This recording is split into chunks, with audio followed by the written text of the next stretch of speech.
Boa tarde, eu me chamo Hélio Santana e você está no canal Desmontando os Mitos.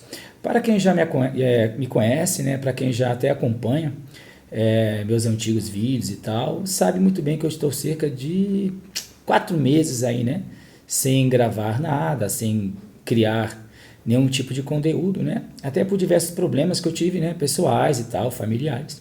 Mas graças a Deus deu tudo certo, né? E estou de volta aí, galera. Lembrando que o intuito desse canal é sempre estar provando dentro da própria Bíblia, né, suas incoerências, suas contradições gritantes, tá ok? Como essa pérola que eu vou trazer para vocês hoje aqui, né?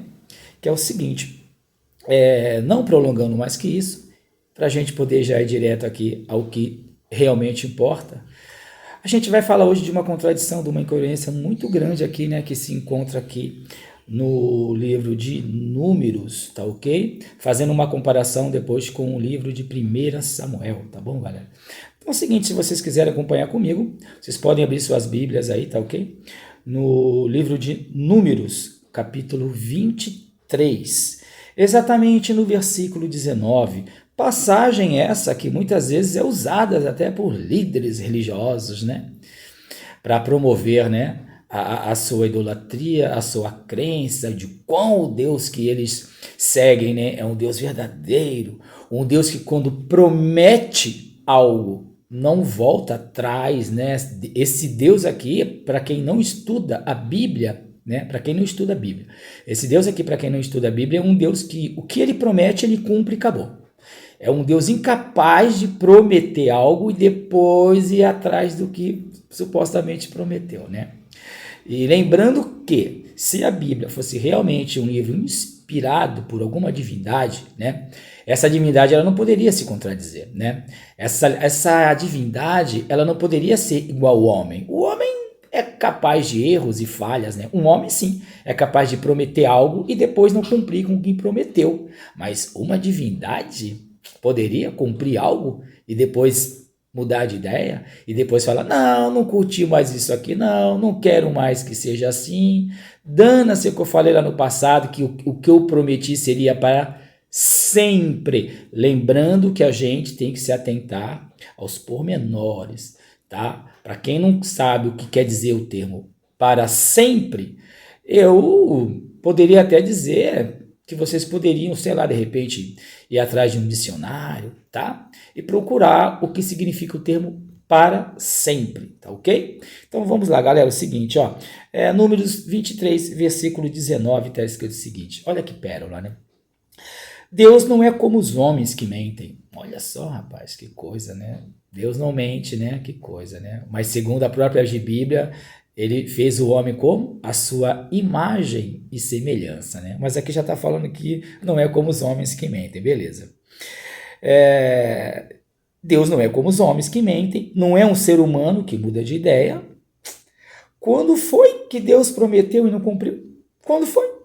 A Bíblia aqui está perguntando, a palavra do Senhor está perguntando, né? Quando foi que Deus prometeu e não cumpriu? Ele diz que faz e faz mesmo, acabou, né? Aí geralmente o crente ele pega esse versículo aqui, né? Por quê? Porque ele não conhece toda a Bíblia, né? Já começa por aí. Então ele se apanha só no versículozinho lá que o pastorzinho dele lá tá falando para ele. Nossa, olha aqui, rapaz, que revelação divina, né? Ó, Deus está realmente falando aqui, inspirando o homem a escrever, né? Que realmente o que ele cumpre é para sempre, porque ele não é homem, né? Para mentir, né? Deus não é como os homens que mentem, né? Não é um ser humano que muda de ideia, não. Deus não muda de ideia. Se ele mudasse de ideia, pô, ele seria o quê? Um ser humano, né? Então toda a Bíblia cairia o quê? Então é o seguinte, como que a gente descobre, né? Como que a gente sabe se o que está escrito aqui é verdade ou não? Porque justamente, se Deus existisse e fosse um ser realmente que nem está dizendo aqui, ele não poderia voltar atrás. Porque está escrito aqui, ó. Não mente, não é um ser humano que muda de ideia, ou seja, então Deus não pode mudar de ideia, né? Porque ele mesmo está falando aqui que ele não muda de ideia. Se ele tem um propósito, se ele prometeu algo, aquilo que ele falou que é para sempre, tem que ser para sempre e acabou, independente do que aconteça, né? Porque ele já disse, ele deu a sua palavra. É para sempre, tá? É para sempre. Guarde muito bem isso aqui. É para sempre. Quando foi que Deus prometeu algo e não cumpriu? Está escrito aqui, ó. Ele diz que faz e faz mesmo. Ele diz que faz e faz mesmo. Ele não muda de opinião, ele não muda de ideia. E o que ele cumpre, se ele falar que é para sempre, é para sempre. E nada nesse mundo pode mudar isso. Nada, nada, nada mesmo. A não ser que você estude toda a Bíblia, meu amigo. É de Gênesis a Apocalipse, né? Se você estudar ela mesmo por menores ali, aí você vai abrir no livro de 1 Samuel, né? Tem 1 e 2 Samuel. Você vai abrir a sua Bíblia aí no livro de 1 Samuel, né? E você vai achar essa pérola aqui, rapaz. Olha só, no capítulo 2 de 1 Samuel, justamente no versículo 30, tá? Então a gente vai ter essa revelação aqui do Senhor. Esse Senhor ali, né? Que estava acabando ali de inspirar homens a escrever que ele não muda de ideia. O que ele cumpre é para sempre, independente de qualquer ação. Se ele falou, se ele prometeu, ele há de cumprir. Ele não muda de ideia e blá, blá, blá. Então, quando a gente abre aqui, né, em 1 Samuel, capítulo 2, versículo 30, a gente tem essa pérola aqui, galera. Eu, o Senhor, o Deus de Israel, prometi no passado que a sua família e os seus descendentes me serviriam para sempre como sacerdotes. Mas agora eu digo que isso não vai continuar.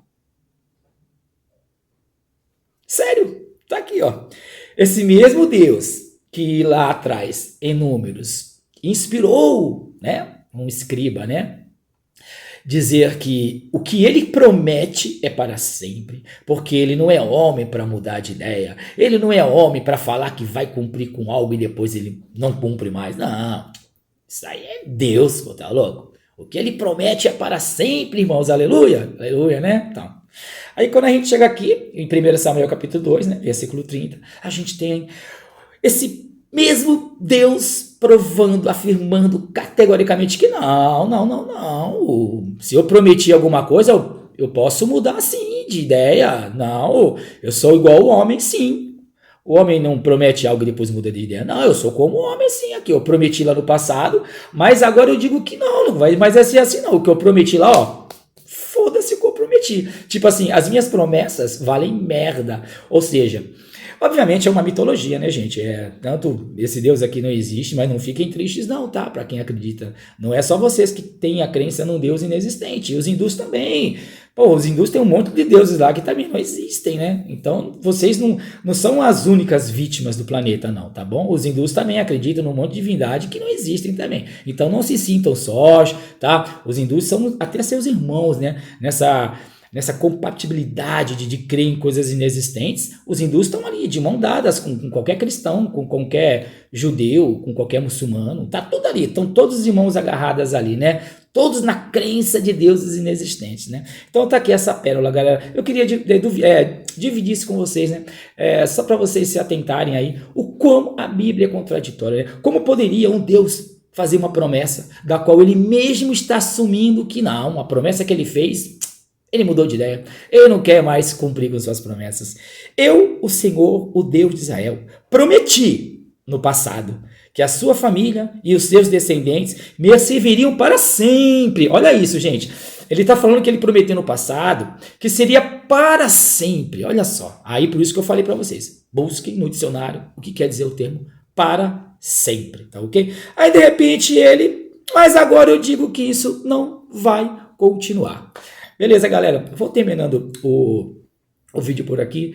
Cara, se isso não é uma prova para você que se tal divindade existisse, ela não seria digna de confiança, porque supostamente aqui no próprio versículo, né, é como se fosse a própria divindade afirmando categoricamente: não acredite nas minhas promessas, porque amanhã eu posso o quê?